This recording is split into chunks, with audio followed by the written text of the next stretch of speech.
Who should you trust? Who should you reach out to for advice? Who knows what they're talking about? Who doesn't?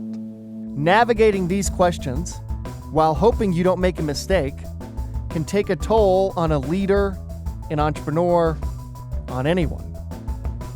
I've been thinking about this a lot lately, and of course I have some thoughts. But first, let me tell you a story. I'm from Spanish Fork, Utah, 84660. On September 11th, 1996, the band Rage Against the Machine played a sold-out show at the Spanish Fork Fairgrounds. The band was booked by accident. City officials didn't know who Rage Against the Machine was or the type of music they played when the contract was signed for them to perform in my hometown. The weeks leading up to the concert were the most controversial and anxiety-inducing in Spanish Fork history.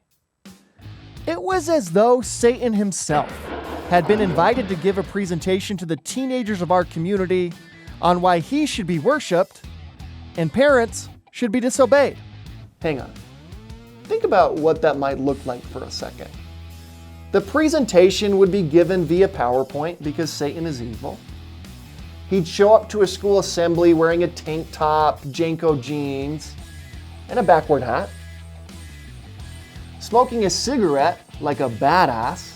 He'd flip a chair around and sit in it in the cool way. That's when he'd get real and tell us the truth adults don't want kids to hear. Anyway, the Sunday before the concert, a letter was read from the pulpit of my church warning parents to keep their children indoors during the concert. Blinds should be shuttered, earmuffs should be worn, doors should be locked. From time to time, these types of warnings were given from my church's pulpit. Even as an 11-year-old, I was used to being scared out of my mind in an effort to avoid things that brought others joy. Don't watch The Simpsons. It's animated. The movie Titanic shows a nipple. Avoid seeing it as it is sure to conjure impure thoughts. Stop shooting your brother with a BB gun every time you're down at the farm. Okay, that last one was directed to me and me alone. The local news reports leading up to the concert were wild. The fine people of Spanish Fork were worried and scared. A band that actively raged against the machine was coming to our peaceful town. We were expecting riots and a teenage frenzy. In one news report, a woman was quoted as saying, "I got a brother coming down with some dogs, and hopefully that'll scare him away if they decide to do anything." My family didn't have a dog. I felt more than a little vulnerable. The fairgrounds weren't too far from our house. When the night of the concert arrived, the typically blue sky turned gray. The moon was blood red. There were rumors of locusts roaming the abandoned streets. It was terrifying. As the concert began, I was sitting with my brother in the bedroom we shared. He's 2 years older and for some reason didn't seem all that worried about a hedonistic band performing just down the road. "I bet there's a sick mosh pit going on right now," he said as the faint sound of an electric guitar could be heard from a distance.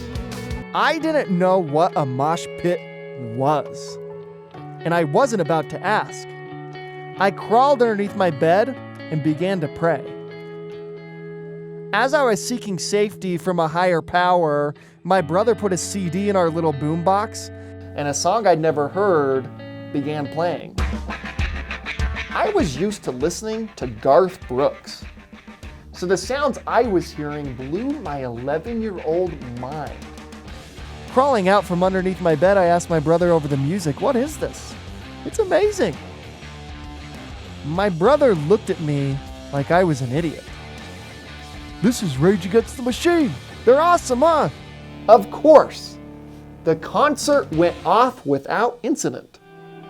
Everyone made it to school and work the next day. The sky was again blue, the moon was again whatever happens to be its normal color. And soon after, Spanish Fork banned any concert from ever being performed at the fairgrounds again. It was the first time in my life I realized adults don't know what they're talking about. It was an important night. It was a night of rage. So, who should you trust? Trust yourself. You matter. If something doesn't align for you, ignore it. Keep moving. The journey of life gets to be experienced once.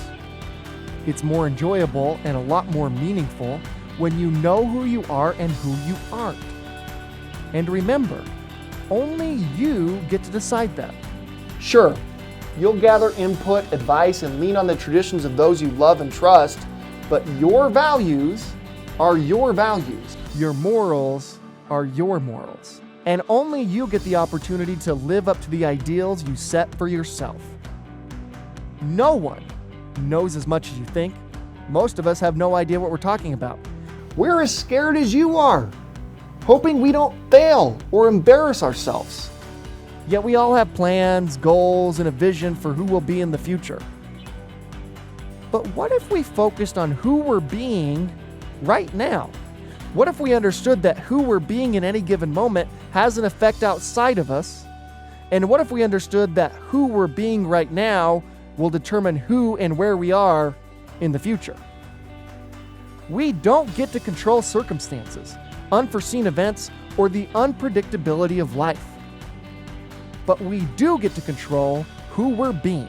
And we do get to determine if who we're being is someone with integrity. Someone who knows who they are and who they aren't. At the very least, it's something worth considering. Who knows, it might even be helpful the next time a popular rock band shows up in your hometown.